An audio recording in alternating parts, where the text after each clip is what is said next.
Hello student, हमारे इस YouTube के चैनल पर आपका एक बार फिर से मोस्ट वेलकम है। आज हम आपके लिए लेकर के आए हैं क्लास 12 का फिजिक्स। आप जान रहे हो फिजिक्स का पार्ट सेकंड चल रहा है। पार्ट सेकंड हम लोग पढ़ रहे हैं, रे ऑप्टिक्स पढ़ रहे हैं, और रे ऑप्टिक्स में हम लोग रिफ्रैक्शन को पढ़ रहे हैं, अपवर्तन, प्रकाश का अपवर्तन। और कई दिनों से पढ़ रहे हैं, कई लेक्चर बन चुके हैं इस पर। आप भी परेशान हो गए सर कब खत्म करोगे इसको।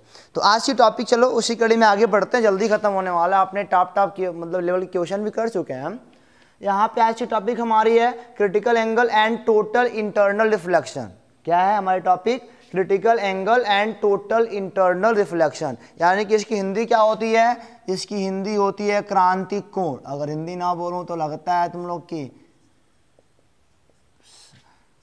अरे क्रांतिक कोण तथा ये क्या होता है इसकी हिंदी?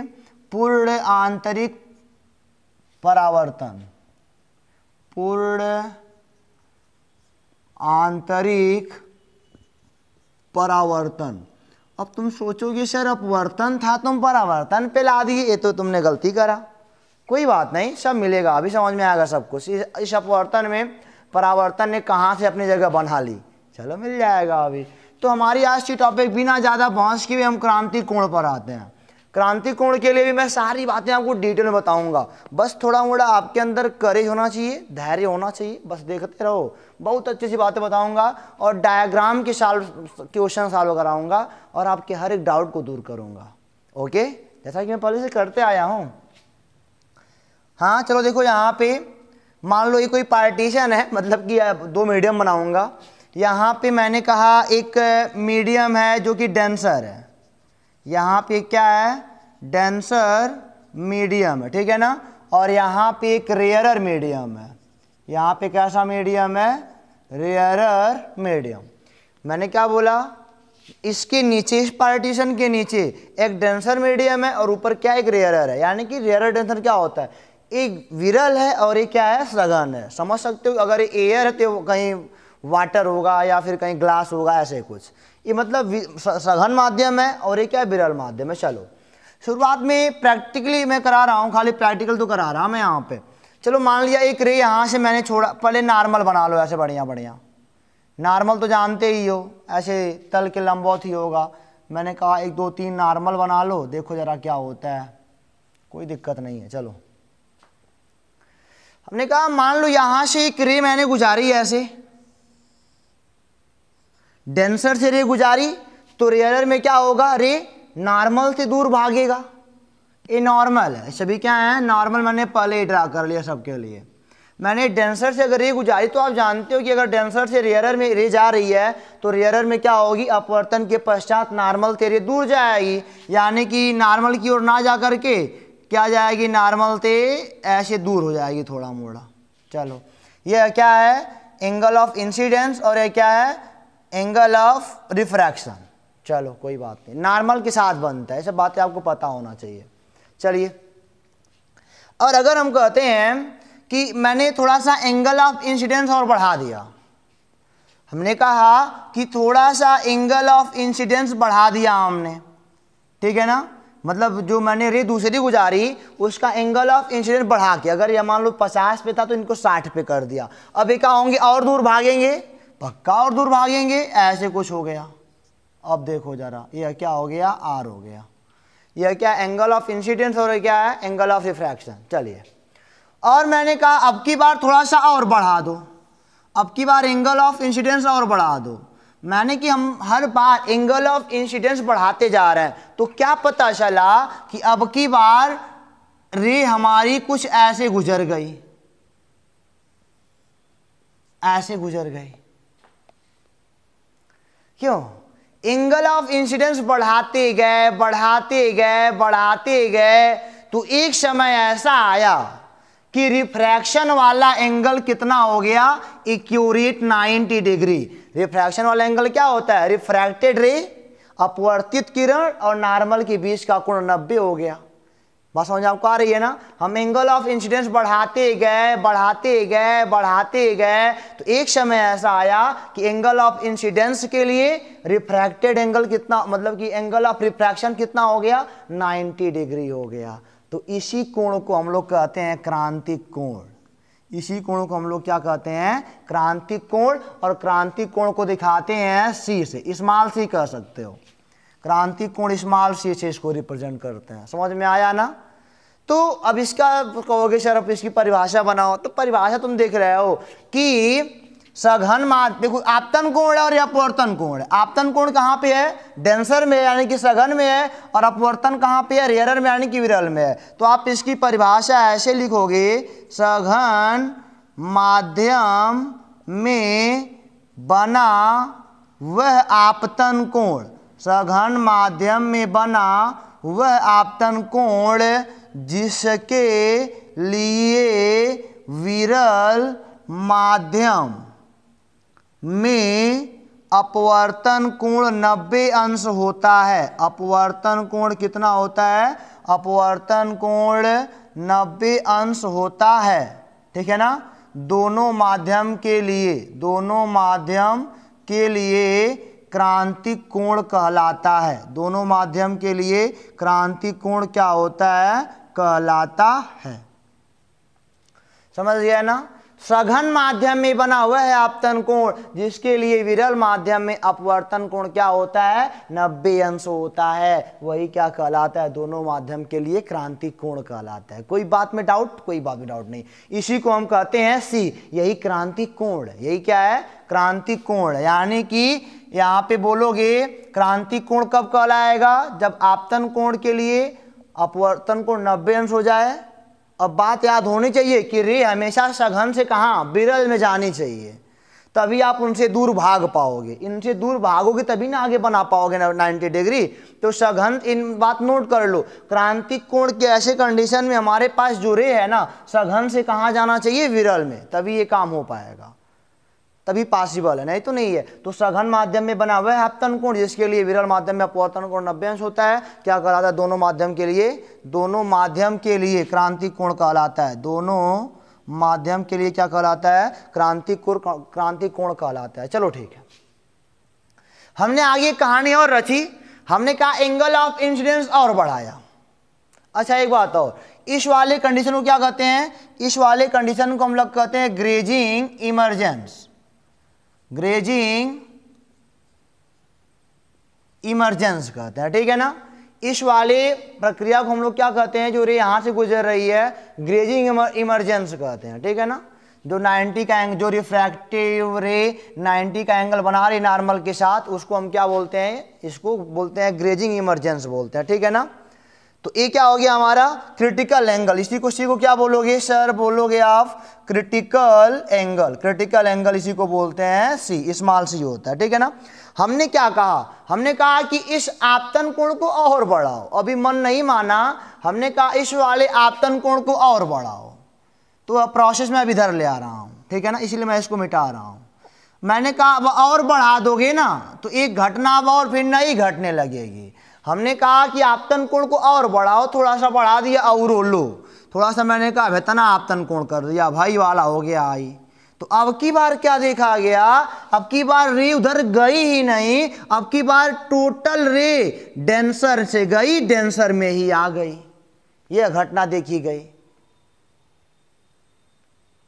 घटनाएं कब हो रही हैं, एक बात नोटिस करते रहो, मैं लिखवाऊंगा। हालांकि डेंसर से रेयरर की बात हो रही है, डेंसर से रेयरर की बात हो रही है।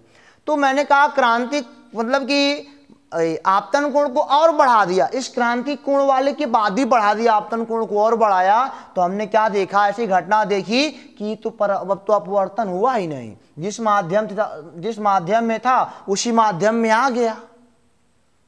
ऐसा तो मिरर में होता था, मतलब कि वो मिरर में होता था, टकरा के वापस आता, तो यहां भी हो रहा है, ऐसा यहां भी हो रहा है। कुछ तो बात है कि ऐसा यहां भी हो रहा है। ये देखो, ये सारा काम है बिना किसी मिरर के हो रहा है, बिना किसी प्लेन सरफेस के हो रहा है, विदाउट एनी प्लेन सरफेस। ये काम क्यों कैसे हो रहा है, विदाउट एनी प्लेन सरफेस के भी क्या हो गया, पूरा का पूरा इधर आ गया।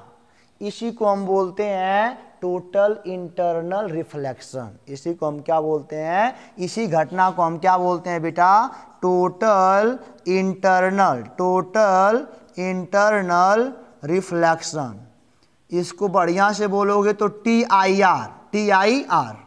अब यहाँ पे तब देख दो परावर्तन हो गया ना, टोटल इंटरनल रिफ्लेक्शन यानी कि क्या मैंने बताया, रिफ्लेक्शन के लिए हमेशा आपतन कोण बराबर परावर्तन कोण, नॉर्मल के बीच का यह भी कोण है और नॉर्मल से इसके बीच का कोण आर। इस वाले कंडीशन में क्या होएगा, कोण आई बराबर कोण आर। इस वाले कंडीशन में क्या होगा, कोण आई बराबर कोण आर। तो क्या देखा आपने, आपने देखा कि हमने क्रांति कोण का मान और बढ़ाया और बढ़ाया और बढ़ाया, तो क्या हुआ, एक बार तो ये क्या हुआ 90 पे गुजरा और एक बार क्या हुआ टोटल का टोटल डेंसर से गया, डेंसरम आ भी गया, ठीक है ना। तो इसी को हमने क्या बोला, टोटल इंटरनल रिफ्लेक्शन। तो इसके आगे परिभाषा बना लोगे कि मतलब कि जब आपतन कोण का मान क्रांतिक कोण के बाद बढ़ाते हैं तो जो रे होती है ना वह जिस माध्यम से जाती है उसी माध्यम में वापस आ जाती है। इसी घटना को हम क्या बोलते हैं, टोटल इंटरनल रिफ्लेक्शन, पूर्ण आंतरिक परावर्तन बोलते हैं। और पूर्ण आंतरिक परावर्तन के लिए शर्तें लिख लो, लिख लो कंडीशन फॉर, यहाँ पे लिखिए आप, condition for total internal reflection, condition for total reflection, total internal reflection. पहला कंडीशन क्या है, आपका जो रे है ना, रे ऑफ लाइट, यहाँ पे लिखना आप, ray of light moves always denser to rarer, moves always denser to rarer. Total internal reflection तभी पॉसिबल है जब आपकी रे डेंसर से कहाँ जाएगी, रेयरर में, तभी क्रांतिक कोण बनेगा और क्रांतिक कोण के बाद ही पूर्ण आंतरिक परावर्तन हो सकता है। और दूसरी बात यह है कि एंगल ऑफ, नोट जरूर करिएगा इस बात को, एंगल ऑफ इंसिडेंस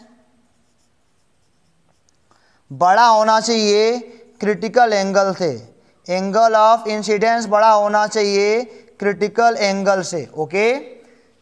तो अब देखो इसका मतलब क्या, एंगल ऑफ इंसिडेंस हमेशा क्रिटिकल एंगल से बड़ा होना चाहिए, मतलब क्या, मान लो क्रांतिक कोण 30 हो, क्रांतिक कोण मान लो 30 डिग्री हो, एक बात करते हैं, माना जो क्रांतिक कोण 30 डिग्री हो तो क्रांतिक कोण अगर 30 हुआ तब तो यहाँ पे 90 पे जाएगा, यह क्या होगा, यह मतलब कि यह बनेगा क्रिटिकल एंगल का केस है, ये मतलब क्या कि 30 पे, कि अगर क्रिटिकल एंगल 30 है, ऐसा कोई बोलता है अगर क्रिटिकल एंगल 30 डिग्री है तो दैट टाइम इसका मतलब क्या हुआ, इसका मतलब ये हुआ कि आपतन कोण 30 अंश है तो अपवर्तन कोण 90 अंश है। अगर कोई कहता है क्रिटिकल एंगल 30 डिग्री है, कहीं नोट भी कर लो, इसका मतलब क्या है, अगर आपतन कोण 30 है तो अपवर्तन कोण कितना है, 90 है। और जब इससे ज्यादा बढ़ा दिया, अब क्रांतिक के बाद भाग रहे हो, तो अब जब मान लो मैंने कहा अभी एंगल ऑफ, यही तो एंगल ऑफ इंसिडेंस था, अब मैंने इसको 40 कर दिया तो दैट टाइम तभी परावर्तन मतलब पूरा आंतरिक परावर्तन हो पाएगा। इसको बढ़ाओगे 30 से 40 करोगे तब बने अपने में आएगा ये फिर। तो ये इसीलिए यहाँ पे मैंने क्या लिखवा दिया, एंगल ऑफ इंसिडेंस क्या होना चाहिए, क्रांतिक कोण से बड़ा होना चाहिए। ये दो बातें हो गई आपकी। तो देखो जरा, अब यहाँ पे एक बात और लिख लो, अब यहाँ पे एक इंपॉर्टेंट, यहाँ मैं नोट्स आपको लिखा देता हूँ, नोट्स, कि अगर एंगल ऑफ मतलब कि आई बराबर सी होता है, इसे आप क्या बोलते हो, इसे बोलते हो सर क्रिटिकल एंगल है, इसको जरूर लिखना है, बहुत इंपॉर्टेंट नोट है, वेरी IMP है। और जब आपतन कोण का मान, जब आपतन कोण का मान क्रांतिक कोण से बड़ा होता है, जब आपतन कोण का मान क्रांतिक कोण से बड़ा होता है तो दैट टाइम क्या होता है, total internal reflection, total internal reflection होता है। अब बातें आपको समझ में आ रही होंगी, जब आपतन कोण का मान क्रांतिक कोण से बड़ा हो जाए तो क्या होता है, टोटल इंटरनल रिफ्लेक्शन। अच्छा एक बात मैं और करता हूं, अगर मान लो किसी के लिए 30 डिग्री मतलब कि क्रिटिकल एंगल हो तो बढ़ा दोगे तो क्या होगा, 30 के बाद जाओगे तो नीचे आ जाएगा पूरा आंतरिक परावर्तन, लेकिन 30 से कम कर दो तो, 30 से कम कर दो तो फिर अपने भाग जाएगा, यानी कि तब अपवर्तन होने लगेगा। तो यहाँ पे क्या बोलोगे कि जब क्रांतिक कोण का, अरे जब इंसिडेंस, एंगल ऑफ इंसिडेंस का मान छोटा हो जाएगा क्रांतिक कोण से तो क्या होगा, रिफ्रैक्शन होगा, RE FRACTION। 3 केस अगर आपने कर लिया तो न्यूमेरिकल लगाने से किसी के पप्पा नहीं रोक पाएंगे आपको। यह तीनों आपको पता होना चाहिए। रेयरर मतलब कि जो भी रे है डेंसर टू रेयरर जा रही है, चाहे क्रिटिकल एंगल के लिए चाहे TIR के लिए। मतलब कि रे कहाँ से कहाँ जा रही है, डेंसर से रेयरर जा रही है।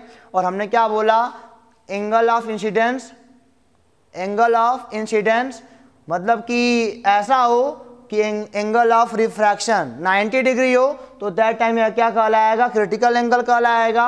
और अगर एंगल ऑफ इंसिडेंस का मान मतलब आपतन कोण का मान अगर क्रांतिक से बड़ा कर दिए तब यहाँ परावर्तन हो जाएगा टोटल वाला। और अगर एंगल ऑफ इंसिडेंस का मान आपने क्रांतिक से कम कर दिया तो रिफ्रैक्शन अपना उधर होगा। 3 केस बने, एक ए वाला और एक ए वाला, ठीक है ना। इसको नोट कर लो। इसको मिटा के हम थोड़ा बताते हैं कि क्रांतिक कोण का कैलकुलेशन कैसे होता है। इसको मिटाते हैं बेटा। तो अब देखो बच्चों, अब हम करने जा रहे हैं कैलकुलेशन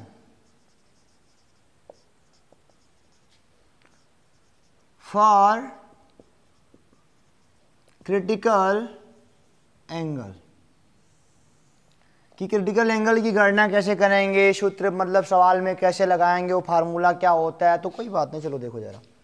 यहाँ पे फिर हमने बनाया क्रिटिकल एंगल या फिर टोटल इंटरनल रिफ्लेक्शन कब पॉसिबल है, डेंसर टू रेयरर में।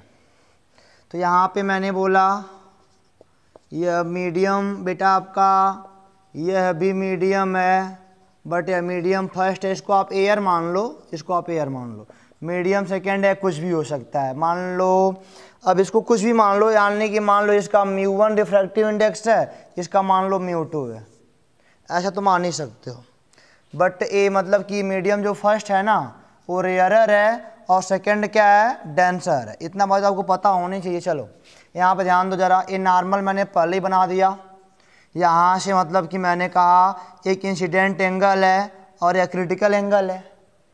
यह कैसा है, इंसिडेंट के साथ साथ कैसा है, क्रिटिकल एंगल है। क्रिटिकल एंगल होने के नाते यह क्या होगा, ऐसे चला जाएगा। यानी कौन सा घटना घटेगा, ग्रेजिंग इमरजेंस का घटना घटेगा,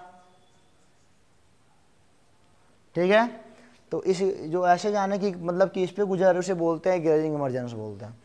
तो देखो जरा, ये हो गया इनका 90 डिग्री। यह क्या है, वास्तव में एंगल ऑफ रिफ्रैक्शन है। एंगल ऑफ इंसिडेंस अगर क्रिटिकल है, यहाँ पे मैंने बोला angle of incidence critical angle है, मतलब कि इस पे अपवर्तन 90 हो रहा है तो I बराबर C हो जाएगा और 90 हो जाएगा। अब हम लिखेंगे यहाँ पे by Snell law, by Snell law. अगर हम कह दें कि बाई स्नेल लॉ, स्नेल के नियम के द्वारा, स्नेल का नियम कहाँ कहाँ काम करता है, या तो इसमें काम करेगा या तो इसमें काम, अपवर्तन के लिए। परावर्तन वाले में स्नेल का नियम नहीं काम करता है, यह बात भी मेंटेन कर लीजिए अपने आप में। परावर्तन जब मतलब कि टोटल इंटरनल रिफ्लेक्शन का केस आएगा ना तो वहाँ पे स्नेल का लॉ नहीं काम करे। स्नेल का लॉ केवल अपवर्तन के लिए भी अपवर्तन की स्थिति में है तो यहाँ पे काम करेगा। मैंने बताया था ना स्नेल का नियम क्या होता है, इनका वाला रिफ्रैक्टिव इंडेक्स और एंगल के साथ साइन लगा दो, बराबर इनका वाला रिफ्रैक्टिव इंडेक्स और एंगल के साथ क्या लगा दो, साइन लगा दो, साइन 90। बिल्कुल दिक्कत न लेने का, कोई टेंशन नहीं। भी इतना टफ बताऊंगा अभी कहोगे सर वास्तव में क्या, वास्तव में तुमने कुछ बताया है। μ1 μ2 लेने में दिक्कत होती है ना, दिक्कत नहीं होने को। चलो इधर देखो, ये क्या हो जाएगा, μ2 साइन आई का मतलब यहाँ पे C के बराबर है तो साइन C बराबर μ1 क्या हो जाएगा, साइन 90। साइन 90 की वैल्यू क्या होता है, 1 होता है। स्नेल का नियम तो मैंने आपको बताया था ना, इसका रिफ्रैक्टिव इंडेक्स मल्टीप्लाई बाई इसके साथ साइन इज इक्वल टू इसका रिफ्रैक्टिव इंडेक्स मल्टीप्लाई बाई इसके साथ साइन हो जाएगा। तो यहाँ पे हमने क्या पाया, साइन C बराबर μ1 बाई क्या हो जाएगा, μ2 हो जाएगा। साइन C बराबर क्या हो जाएगा, μ1 बाई μ2, ऐसा हमने देखा। और अगर μ1 बाई μ2 लिखे, अब बात आती है कि सर किसको μ1 मानेंगे किसको μ2। मान लो तुम्हारे केस में कुछ ऐसा हो रहा है, तुमने नीचे डेंसर ऊपर एरर लिया, मैं कुछ करूं उल्टा पुल्टा तो क्या होगा। तो ये देखो साइन C का मान μ1 बाई μ2 आया है ना, और μ1 किसका रिफ्रैक्टिव इंडेक्स है, रेयरर का। μ1 किसका है, रेयरर का है। ये ध्यान देना, यह किसका है, सूत्र कभी भी लगाओ तो रेयरर का है, और यह किसका है, डेंसर का है। तो कभी भी आप साइन सी का मान निकालोगे ना किसी दो तल मतलब कि किसी दो मीडियम के लिए, तो ऊपर वाला मीडियम कैसा होना चाहिए, आप बोलोगे रेयरर का रिफ्रैक्टिव इंडेक्स बटे डेंसर का रिफ्रैक्टिव इंडेक्स। ये बात आपको याद होना चाहिए। साइन सी बराबर रेयरर का रिफ्रैक्टिव इंडेक्स अपॉन डेंसर का रिफ्रैक्टिव इंडेक्स। अब कहोगे सर रेयरर कैसे पहचानेंगे? अरे बच्चों इधर देखो, साइन सी बराबर साइन रेयरर का क्या होगा, रिफ्रैक्टिव इंडेक्स कम होगा, और डेंसर का क्या होगा, ज्यादा होगा। रेयरर का क्या होगा, कम होगा, और डेंसर का क्या होगा, ज्यादा होगा। मैंने क्या बोला, रेयरर का रिफ्रैक्टिव इंडेक्स क्या होगा, कम होगा, और डेंसर का क्या होगा, ज्यादा होगा। जिसका कम है वो रेयरर है, जिसका ज्यादा हो गया है डेंसर है। तो आप ये भी नोट कर लो कि रेयरर का रिफ्रैक्टिव इंडेक्स कम होगा किससे, डेंसर के, ये तो पीछे पड़े ही हो, डेंसर के रिफ्रैक्टिव इंडेक्स से। तो जिसका कम होगा वही हाल क्या, जिसका कम होगा और रेयरर होगा, जिसका ज़्यादा होगा क्या होगा, डेंसर होगा। आराम से निकाल लेंगे साइन सी का मान। क्रिटिकल एंगल निकालना और फटाक से निकाल लेंगे अपवर्तनांक पता हो तो। अगर दो माध्यमों का अपवर्तनांक पता रहे तो हम बता देंगे क्रिटिकल एंगल कितना होगा, मतलब कितना आपतन कोण करें कि अपवर्तन 90 हो जाएगा, फटाक से बताएंगे।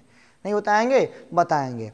अच्छा एक बात और, अगर ऊपर वाला कम है, ऊपर वाला मान लो μ1 है μ2 है, ऊपर वाला कम है नीचे वाला ज्यादा है, तो ये वाला मान हमेशा एक से क्या होगा, कम होगा। ऊपर वाला कम है नीचे वाला ज्यादा है, तो इस केस में μ1 by μ2 is always less than 1।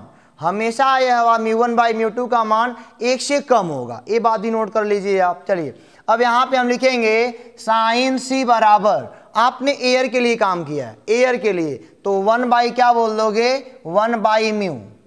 यह क्या हो जाएगा, वेयर, इसके लिए कंडीशन है। अब म्यू मतलब कि जो भी माध्यम हो, ऊपर एयर होना चाहिए, ऊपर एयर होना चाहिए। Where rarer medium, where rarer medium is air, और नीचे वाला कुछ भी मीडियम में हो। अगर साइन सी बराबर 1 बाई अपवर्तनांक लिखा है तो इसका मतलब क्या है कि रेयरर वाला क्या है, एयर है, और नीचे म्यू मतलब क्या, कुछ भी हो सकता है। समझ गया ना? तो ये फार्मूला लिख लो, लेकिन एक कंडीशन के साथ लिखना, साइन सी बराबर 1 बाई म्यू। और हाँ, अगर इसका मैं बताऊं फार्मूला, इसको हम लोग और लिख सकते हैं कि साइन सी बराबर 1 अपान, अगर म्यू लिखते हो ना तो यहाँ पे क्या लिखोगे, अरे mu of D with respect to R. मतलब क्या, refractive index of denser with respect to rarer. इसका मतलब क्या होगा, ये वाला फार्मूला हमेशा नहीं लिखते, ये वाला किताब लिखते हैं ना, लेकिन इसको तुम ना लिखियो, तुम ऐसे लिखियो। क्या लिखोगे, साइन सी बराबर, किसी किसी किताब में होता है ऐसे, तो यहाँ पे ऐसे लिखना आप, डेंसर और यहाँ पे रेयरर। इसका मतलब क्या, अब म्यू और डी है, इसका मतलब क्या होता है, mu D by mu R. यहाँ पे रखोगे तो 1 अपान, अगर mu D by mu R होगा ना, तो यहाँ पे क्या हो जाएगा, ऊपर जाएगा तो mu R upon mu D हो जाएगा आराम से। यानी कि ऊपर रेयरर का अपवर्तनांक है, नीचे डेंसर का अपवर्तनांक है। तो ये बातें आपकी आज क्लियर होती हैं, कोई भी शक संदेह नहीं है। साइन सी बराबर हमने क्या पढ़ा, μ1 बाई μ2 पढ़ा, और एयर के लिए 1 बाई म्यू पढ़ा। 1 बाई म्यू ना बोलो, 1 बाई मतलब कि म्यू डी टू आर बोलोगे, ठीक है ना, ये वाला चीज़। ये तो हो गया। अब इसको मिटा के हम लोग सवाल लगाएं तो और बेहतर होगा ना। इसको मिटा के अब सवाल लगाते हैं बेटा। तो चलो बच्चों पहला सवाल करते हैं।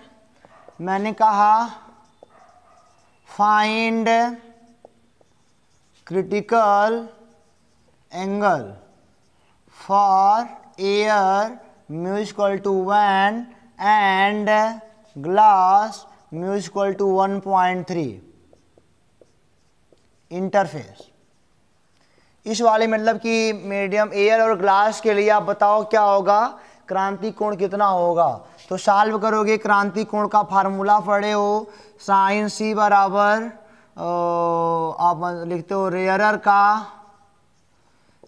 का रिफ्रैक्टिव इंडेक्स अपान डेंसर का रिफ्रैक्टिव इंडेक्स।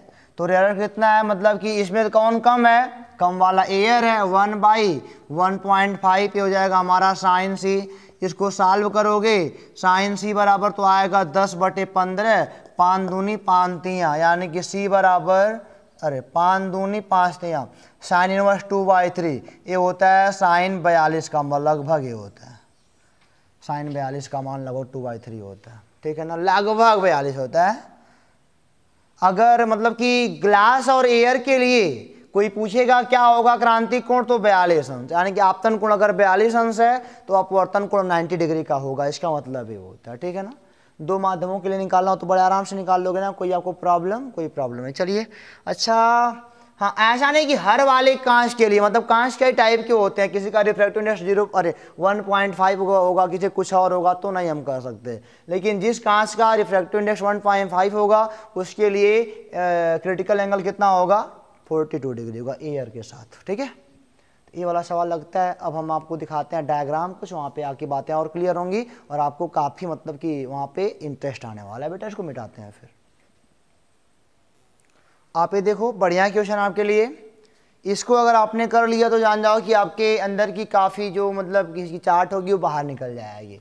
ठीक है, कंप्लीट द पाथ ऑफ रे, इसमें सारे कुछ इंक्लूड हैं। कह रहा है कि आप रे का पाथ कंप्लीट करो, बस इतना ही करना है। और ये दिया है एक ग्लास है बेटा और ये एयर है, सराउंडिंग का जो मीडियम है एयर है और ये ग्लास का स्लैब है, ओके। और बोल दिया है कि इनके लिए अपवर्त क्रांतिक कोण का मान सी है, यानी कि अगर आपतन कोण 42 अंश दे दोगे ना तो अपवर्तन कोण 90 का हो जाएगा, ऐसा कुछ कहा गया। चलिए खैर कोई बात नहीं है। हमने कहा कि ये देखो सीधी रे आ रही है, इसी का डायग्राम पूरा करना है। अच्छा बताओ, इस वाले तल पर यह 90 डिग्री बना रही है, इस वाले तल पर यह क्या कर रही है, 90 बना रही है। और हमने पढ़ा है अपवर्तन के नियम में अगर 90 बना रही है तो इनको कोई टेढ़ा मेढ़ा नहीं कर पाएगा, सीधे क्या हो जाएगी, गुजर जाएगी।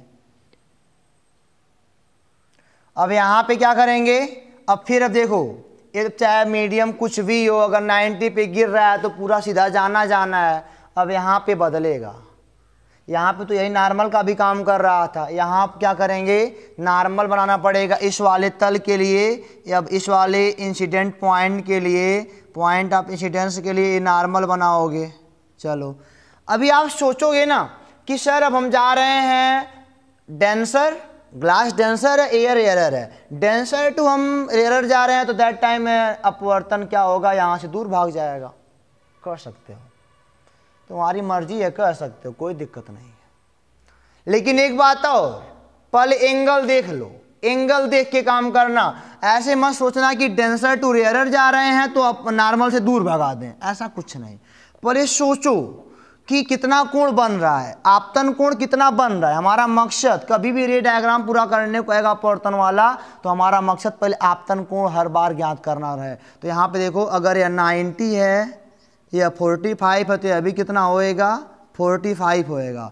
और अगर यह तल बेटा 90 है ना, तो इनके बीच का एंगल 90 होगा, इनके पूरा 90 होगा ये वाला, यह 45, तो यह वाला भी कितना हो जाएगा, 45 डिग्री हो जाएगा। अच्छा देख रहे हो, एंगल ऑफ इंसिडेंस अब 45 डिग्री हो गया।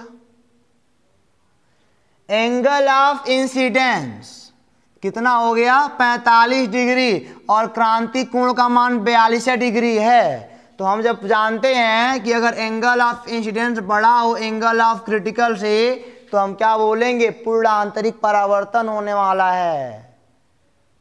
42 से 90 पे, 42 अगर 42 होता तो यहाँ पे भाग जाता है, अगर 42 होता ना तो यहाँ पे भाग जाता, लेकिन अब 42 से ज़्यादा है तो ये क्या होगा, कुछ मतलब इधर आ जाएगा, ऐसे आ जाएगा।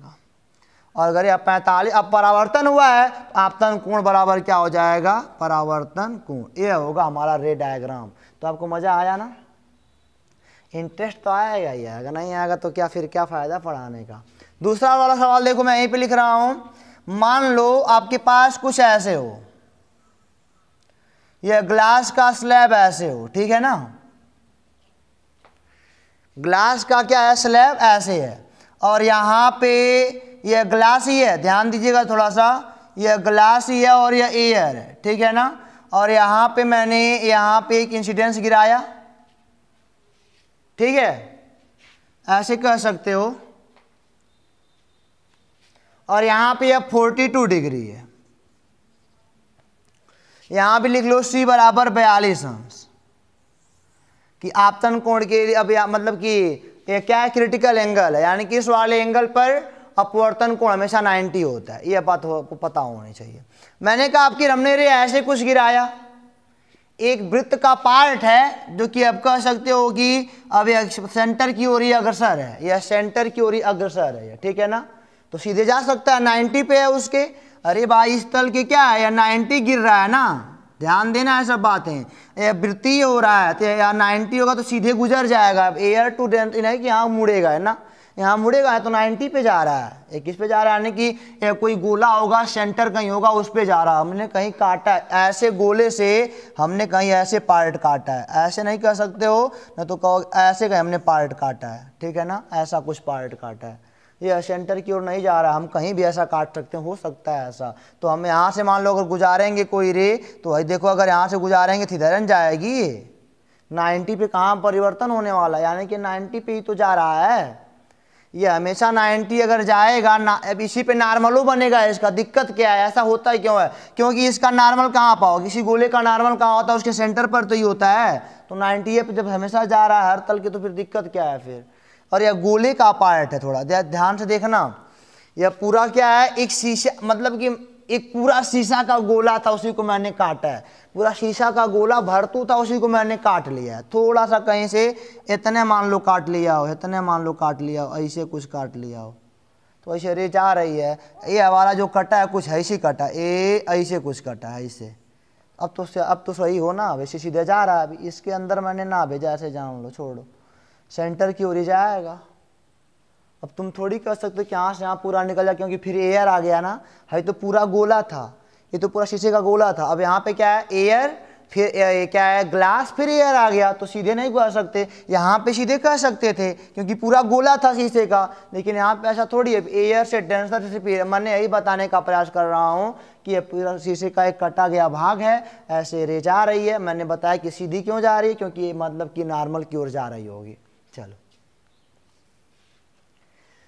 अब आपके मन में एक सवाल बन रहा होगा, वह सवाल क्या होगा कि अगर एंगल ऑफ इंसिडेंस देखो, क्रिटिकल एंगल 42 है, एंगल ऑफ इंसिडेंस भी क्या है यहाँ भी 42 है, तो ऐसे गुजर जाएगा 90, यहाँ पे एक नॉर्मल बनाएंगे, यहाँ पे एक नॉर्मल बनाएंगे, यहाँ से अगर एंगल ऑफ, तो गुजर जाएगा ना।